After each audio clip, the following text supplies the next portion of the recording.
Polisi mulanya menangkap seorang perempuan berinisial Kar, 35 tahun di tempat kosnya, Jalan Padanggalak, Denpasar.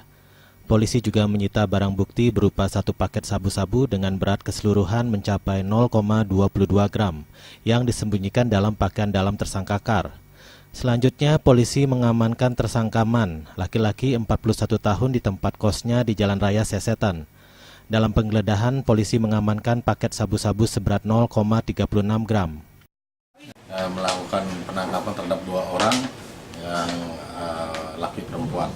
Jadi keduanya kita tangkap sampai saat ini masih dalam proses untuk sementara mereka sebagai pengguna maupun juga pengedar. Setelah Kar dan Man, polisi kembali mengamankan tersangka berinisial Gus, 25 tahun di tempat kosnya, Jalan Tukat Batanghari, dengan barang bukti satu paket sabu-sabu seberat 0,12 gram. Sementara tersangka Put, 33 tahun ditangkap dengan satu paket sabu-sabu seberat 0,66 gram di tempat kosnya, Jalan Tukat Citarum, Denpasar. Raiswantara, Bali TV.